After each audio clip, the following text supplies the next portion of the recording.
Hi, I'm James Shillinglaw. I'm here with Paull Tickner, who is our Britain insider. You've read his columns in our pages.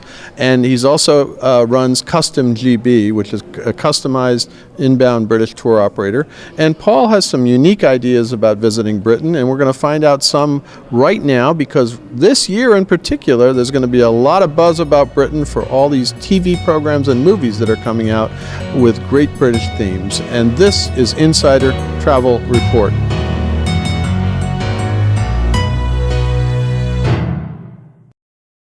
Now, Paul, let's talk a little bit about what's coming up. There's a lot of masterpiece theater on PBS, and there's some other movies that are themed along with some wonderful historic stories about royalty and all kinds of things. Tell us a little bit about where, how you can peg some travel on these films and on these TV programs.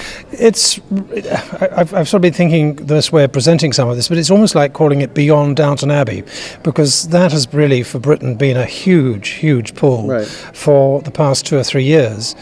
Still continues to be, and I sometimes wish they had a longer season and would satisfy the demand. But in thinking about Downton Abbey, I've also been thinking about the other films and TV series which many Americans have been looking at, in fact to the point where on a Sunday night they wouldn't consider going anywhere else because they've got to watch the next episode of whatever it might be. And this has led to some really quite interesting reactions from people, because I've tested some ideas with people that I know, and places, combinations like Doc Martin, Poldark, with a few Arthurian legends thrown in, with some stately homes, cream teas, pubs and so on, has really gelled very well. The same is holding true with a series of detective-based programs from Father Brown, filmed in the Cotswolds, Inspectors Lewis, Morse, Endeavour in his early years, and there's a lot of scope and potential from taking what people have been transfixed by for months and saying, why don't you use that as the basis of a UK travel experience?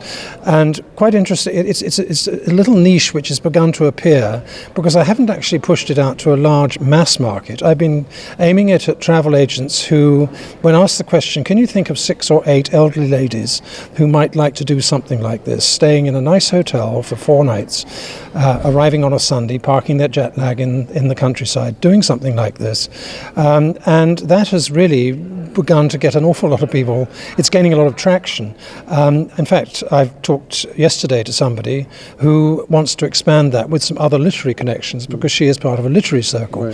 So it's not just TV, but it's quite interesting how that particular theme strikes a chord. I've wrote something just the other day with for you, Britain Insider, on the 200th and whatever it is anniversary of Queen Victoria. Yeah, I saw that. I was going to mention that and there were a lot of programs and movies that are attached to that. Right? Yeah. Again, on the face of it, how on earth could I make something like that fly? But when you stop and think of the films that people have seen, Young Victoria, Mrs. Brown, there are quite a number of them, including Victoria, which was filmed in Yorkshire and screened on PBS. The next series, I think, starts in January of next year. You start thinking not so much of the destination, but the reason why people want to travel. They want to go and see where these places were. They want to go and follow in the footsteps, if you like, of people who they've sat and watched week after week after week and can't wait for the next series. But of course, to make it work, if you just have that as the theme, it's going to get utterly boring, because it's too monochromatic. It's just too black and white. What we need is other things which we can build in, which are part of the English experience: the pubs, the tea rooms, the private gardens, all those kinds of things. Good old-fashioned free time. If you find a nice destination like York, give them a half day, give them a whole day. There's plenty of things they can do while they're there. So but it's interesting how a number of travel agents are actually spotting that older age group and saying that might just work for them. So you could do a younger age group too. I mean, obviously we had the Harry Potter effect, which is still ongoing. I mean, the films are long gone now. There's another series now that you can go visit attractions where the films were made. And then, of course, let us not think of, things like Star Wars, where, the Irish coastline in Northern Ireland has become very popular because of that, right? But I think it's taking all those things and using them as the basis for a customized tour.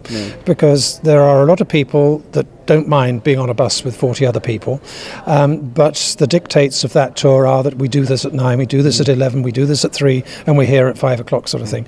But if you've got a customized tour, you can linger longer somewhere if you want to. You can take something out if it's not working. If it's pouring with rain and you're standing on Tintagel and somebody's trying to tell you this is where King Arthur lived, the sooner you get into the dry, the better. But it's those sorts of things which are in people's imagination that have been planted there by month after year of watching it on the television and actually standing there and saying, I'm seeing the real thing. Yeah, well, that's perfect. And I know I go around England a lot and Scotland and Ireland and just wonder where all these wonderful locations are, the programs that we all love. And here you are, you're developing and some great itineraries that are associated with them and great small group tours that are going to work for them. Right? And some of them are off the beaten track. That's a theme. A number of emails that I've had recently. We really want to get off the main drag. They've followed the normal tourist route. Now take us somewhere else. And a lot of these locations can be found in those places. Well, Paul, great to hear from you on this. Our Britain Insider, more good advice from Paull Tickner. Take to heart, look at developing some tours in this vein, and you'll find maybe it'll resonate with your customers. Great to see you, Paul. Thank you very much indeed. Thank you. I'm James Shillinglaw, and this is Insider Travel Report.